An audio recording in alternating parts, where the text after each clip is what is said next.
moves through this silence like a man pacing through a cathedral of memories. He's not strategizing anymore. He's grieving in real time. And that grief, that whisper of uncertainty, is louder than any promo he's ever cut. Paul Heyman, once the firebrand of ECW, once the voice of destruction behind Brock Lesnar, once the mastermind behind the Bloodline's empire, is now standing in the shadows of a superstar he didn't just advocate for but deeply respected.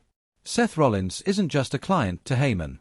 He's a symbol of endurance, of transformation, of carrying the WWE banner through the chaos of eras collapsing and stars falling. And now that symbol is flickering. There are no chants echoing through the arenas, no pyro lighting up the ramp, no Messiah sermon in sight. Just a void. The kind of void that doesn't scream, it stares back. And Paul Heyman is one of the few men in WWE with the emotional intelligence to recognize what that means. Sources inside WWE describe Heyman's demeanor as different, hollow-eyed, tight-lipped, respectful but distant, as if he's processing a eulogy he's not ready to deliver. It's not the business-as-usual attitude that has defined his decades of involvement. It's personal. In a recent closed-door production meeting, a junior producer reportedly asked what to do if Rollins doesn't recover in time for the Royal Rumble storyline arc. Heyman, according to that source, sat still for several long seconds before replying, "Plan for silence. Write for legacy. But don't script a lie." That line sent chills through the room. Because in a world built on make-believe, Heyman is drawing a line between what can be kayfabe and what must be kept sacred. Triple H, for his part, is said to be conflicted. Rollins has been his torchbearer, a product of NXT excellence, a superstar who always answered the call. And now he's left with an empty main event slot, a silent locker room, and a creative vacuum where the most dependable name once stood. Internally, there are factions forming. Those who want to protect the myth of Rollins by freezing his character in amber, and those who argue WWE must move forward, crown a new champion, and let the brand evolve. But the loudest voice remains Heyman's, not in volume but in weight. He has urged caution. He has demanded dignity. Not for ratings, not for nostalgia, but for the man who gave everything, and now may have nothing left to give. There's talk now that the World Heavyweight Championship may not be contested at the next pay-per-view. Instead, whispers hint at a tribute segment, a symbolic handover, maybe even a torch-passing moment with no clear successor, just acknowledgement of absence. Because this isn't just about rebuilding a division, it's about acknowledging a fracture in the very foundation WWE was relying on. Paul Heyman reportedly pushed for a video montage, not as an obituary, but as an open letter to the fans. Something that would say, "We see him. We miss him. And we won't pretend this didn't hurt." Whether that will air depends on Rollins. And Rollins, for now, remains silent. Even his gear remains untouched.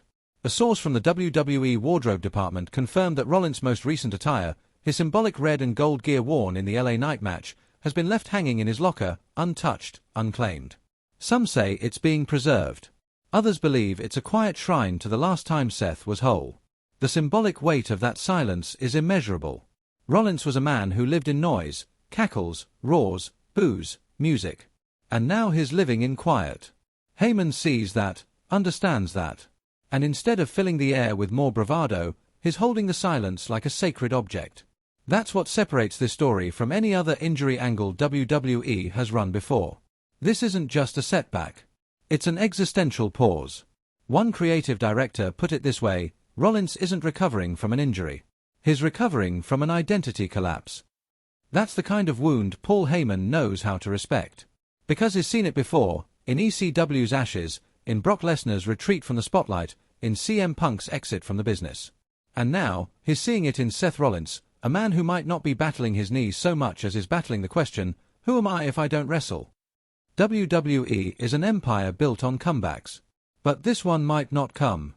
And that possibility, the unthinkable possibility, is what's making people listen more closely to Heyman's silence than they ever listened to his screams. Fans on social media have noticed too. The usual hype train of Seth Rollins' returns teases is missing. Fan accounts speculate.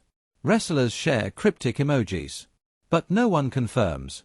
Because no one knows. And maybe that's the most powerful part of all, this isn't being controlled. It's unfolding. Naturally. Painfully.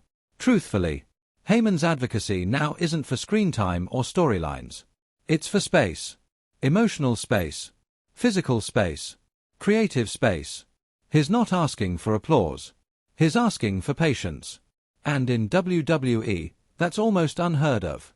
But when someone like Paul Heyman says, "Let the silence speak," you listen. Because behind all the glitz and glamour, behind the pyro and promos, behind the blood feuds and betrayals, there are real people. And one of them, Seth Rollins, may be facing his most terrifying opponent yet, not another wrestler, but the realization that the ring might not be home anymore. And so, the question lingers, not will Seth Rollins recover, not when will he return, but does he still want to? And if he doesn't, who dares tell the world? Maybe the answer won't come with fireworks or theme music. Maybe it will come the way all legacies end, quietly, respectfully, and forever etched in the hearts of those who understood the man behind the myth. And Paul Heyman, the architect of many wrestling legends, may have just become the final narrator of one of its greatest. Paul Heyman's silence is more deafening than any promo he's ever delivered, and it's becoming increasingly clear that this isn't just another WWE storyline. This is something far more intimate, far more sobering, a real-time emotional crisis unraveling behind the curtains of the biggest wrestling stage in the world. Seth Rollins, the man who once called himself the architect, who survived the Shield's implosion, carried Raw on his shoulders through a pandemic, and weathered countless injuries with nothing but grit and defiance, may now be standing at the edge of something darker than a career setback. And Paul Heyman, WWE's master manipulator, the genius behind decades of myth-making, isn't manipulating anymore. He's mourning. Slowly. Quietly. Completely. He isn't just watching the possible fall of a superstar, he's witnessing the unraveling of a man who became a symbol of resilience, of reinvention, of what it meant to never stop fighting, even when the odds, the crowd, the industry turned on you. This all began, they say, with a tweak in the ring. Just a slight misstep during a match with LA Knight, nothing spectacular, nothing grotesque.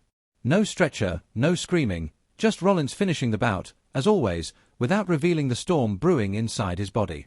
But behind the scenes, everything was shifting. Paul Heyman reportedly left gorilla position without so much as a nod to Triple H or commentary. He avoided eye contact with Roman Reigns, he said nothing to the production team.